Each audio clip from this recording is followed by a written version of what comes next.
All right, so what is love bombing? Okay, you might have heard this phrase before. It might be tossed around in different groups. It might be tossed around with narcissism. And so you've heard it and you kind of acknowledge what it is a little bit, but what actually is it? Okay, love bombing is the idea of someone lavishing like praise, gifts, affection, whatever it might be on you for the purpose of being able to control and manipulate you. So there's a difference between love and love bombing is the actual intent behind it. There's a lot of times the intent behind love bombing is to be able to build a bond, be able to build a connection, or get to a place where the narcissist can trap you in that relationship so that they can continue to get supply or get whatever they want out of it. Love bombing is really typical at the very beginning stages of a relationship with a narcissist. They'll have overt affection, they'll have overt gifts, they'll lavish all these, nice words, poems, songs, whatever you want onto you, making you feel like you're the best person in the entire planet, making you feel like you're up on a pedestal, and then over a period of time, all of a sudden that starts to be taken away. They do that to be able to control and manipulate you. So how do you watch out for that? It can be really tricky because now every time you go out with someone new, you're like, is this person loving me or are they love bombing me? It's when you start seeing like strings attached, when you start seeing pieces of the love that's actually carried over in different ways, that you start realizing that the other person is controlling you. Is that easy to figure out? No, not at all. It takes self-awareness and it takes your growth as well to be able to continue to work on your confidence, your support, so that when someone does that or someone interacts in that type of way, you can see it and acknowledge it and be able to say, wait a second, we're going to set a boundary here to make sure that I protect myself. Love bombing sometimes happens throughout the relationship. It'll happen when the narcissist is caught in something. So if you catch the narcissist cheating, don't be surprised if you're going to have a period of time where they come back and they start love bombing. Why? Because there's part of them that doesn't want you to leave. They don't want to leave. They don't want you to leave because if they can keep you there and have their cake and eat it too, they can still have a supply and they can have you be a supply as well. So a lot of times you'll see love bombing intermittent inside the relationship. Typically, it's after they get caught lying, after they caught cheating, or whatever it might be. And what they're trying to do is they're trying to get back to a place where either you forgive them or you get to the place where you feel like you trust them again. Once that trust is back where they think it should be, then they can still go out and lie, cheat, gaslight, manipulate, all this type of stuff. So it's something to really be careful of. Love bombing, the sole purpose behind love bombing is to give, lavish praise and affection, gifts, whatever it might be, on the person for the sole purpose of manipulating them, for the sole purpose of controlling them. And sometimes people ask me, like, what does it feel like to be in the love bombing phase, like for a narcissist? Like, is it always like cold and calculated? And it's not.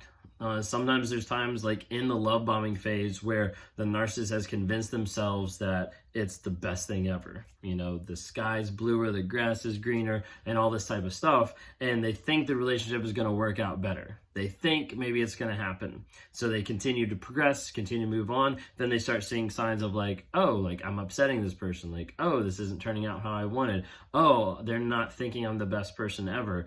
Oh, like they're actually starting to see behind my mask and understand that I'm actually a non-caring person. And then it starts falling apart. Then they start losing the mask. Then they start losing the lies. Then they start losing a lot of the stuff that's going on. And you start realizing who this person actually is.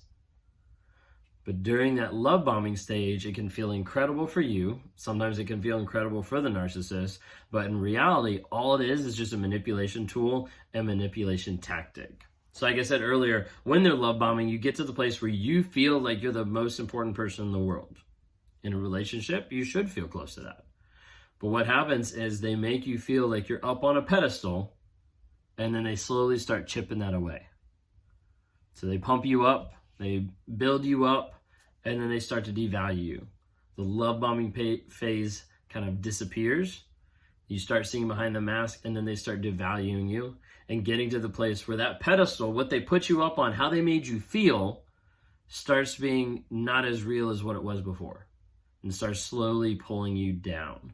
Now, a lot of times when they're taking out chunks of that pedestal and you're starting to fall down, you start wanting to just get back up there. Get back to where we were. Get back to where we were connected. Get back when the love was real. Okay? And a lot of times people want to get back to that. So that's why they'll forgive stuff at times that maybe they shouldn't forgive. Or they'll stick with people longer than maybe they should, because they all of a sudden they have hope in that love bombing stage. Or when they revisit it, once they get caught, they have hope that that person's actually going to change. But in reality, they're just manipulating and twisting through love to be able to get what they want. It's not true love. That's why we call it love bombing.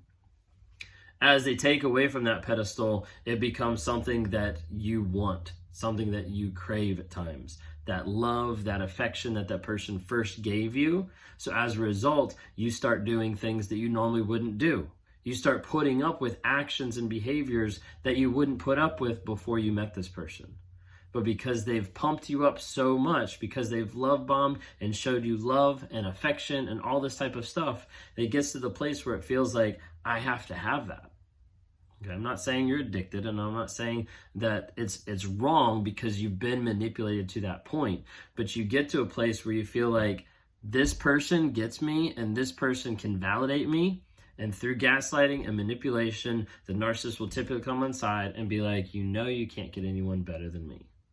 You know that no one will love you but me. You know that there's no one else out there that's going to take you. You know that you're going to be single and alone because no other person is going to want to date you.